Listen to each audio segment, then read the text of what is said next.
I'm going deaf, I'm sorry. I still deal with a lot of the temptations, you know, but and it's a daily battle, you know, constant battle. I think when we finally got honest with what was going on, you know, because you don't walk up to somebody and say, oh, what kind of pain do you got? Well, people are going to be like, huh? What the heck are you talking about? And I didn't even know until we returned to marital intimacy even what that was about. So I know that when Jared and I see other people, or somebody cuts us off in traffic, or the checkout lady's really angry and throwing our groceries or whatever, it's not, man, that person's being a real jerk. Although that's our initial instinct, it's what that person goes through that's causing so much pain, you know.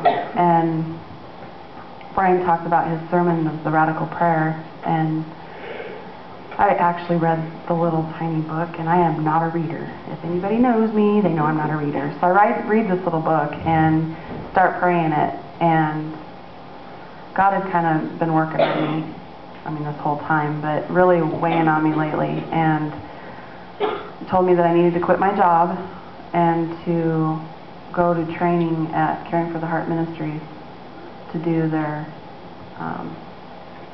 I guess it's kind of sort of counseling. I don't know exactly what they call it, but so I'll be quitting my job at the end of January after we get back from training, and hopefully start doing ministry there. Which is going to be a change, a total change. She's always made more money than me. He's admitting that. I'm admitting that. But yeah, I'm looking forward to it. Because I've never, I mean, He's never really supported the family wholeheartedly. Yeah. And this is like, yeah.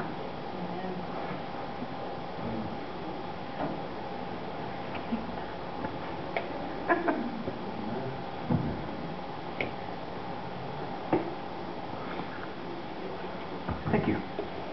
Go through withdrawals if I'm not with the microphone for a minute. The story that you just heard. The first step is it's admitting you have a problem. Thanks, Brian. I like the microphone. The story you just heard, perhaps you can relate to it really, really well, because you've been down that road. And maybe that road was with drugs. Maybe that road was in a lot of parallels with what Heidi and Jeremy talked about. Maybe your road is a little bit different. Maybe that isn't the addiction that you played. Maybe your addiction was perfection. Maybe your addiction was religion. Maybe your addiction was something else. Bottom line, it's all us putting something in there to try to deal with the pain of life that's not God. And that's called sin. Whether it's good stuff or bad stuff, when we start using something to take the place of God's healing, it hurts us and it hurts other people. They kept trying to play the game. Heidi kept trying to fix Jeremy. Jeremy kept trying to deal with his pain, wanting to be in a relationship with each other, and yet never working. I mean, did you count how many times they were together and apart? I lost track somewhere in there. That's the drugs with here. You can leave her mic on. She's going to be sarcastic occasionally. I don't care where you are, what your background is, what your story is. We all deal with deep-seated pain that it has nothing to do with whether you're a good person or not, because we're all at that same level.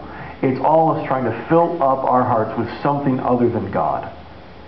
And when we do that, we hurt others. Heidi said, look, my story is, it comes from a story before mine, and I'm not blaming them. We all have a choice in what we do with our lives. But I was raised in an environment that set me up for this. Jeremy was raised in an environment that set him up for this. Does that mean that these people made bad choices, whatever? No.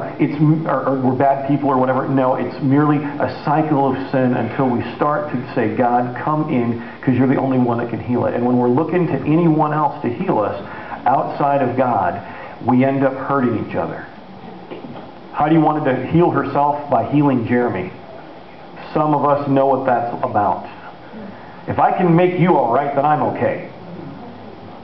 Doesn't work out so well. Both of them at some point during their lives, I'm betting you could have interviewed either one of them and they'd said, you know what, if Heidi would just get her act, if Jeremy would just really get his act together, then my life would be so much better. When really it was about the brokenness in their own heart. And Jeremy couldn't heal Heidi, Heidi couldn't heal Jeremy. God had to come in and do the healing and bring them together where they can truly love each other. Heidi and Jeremy, take us back a year or two ago. What was a day in the life of Jeremy and Heidi like? Heidi wore the pants. Even when we were healing, I mean, I had to be in control of that because he was the one with the problem, not me. Even though I somewhat, recognized my codependency, it was still, I wouldn't be codependent if he wasn't an addict. If he didn't need it. Yeah. What was life like for you? 2 years ago,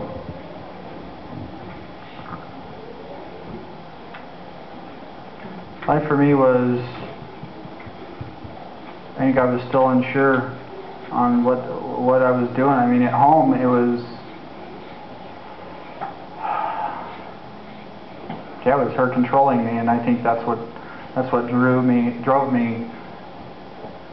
out to try and, because I felt the control. She's trying to control me again. I got to get out of this and numb it. So, I mean, I was just exist. No, okay. I'm not trying to control him, really. I'm not.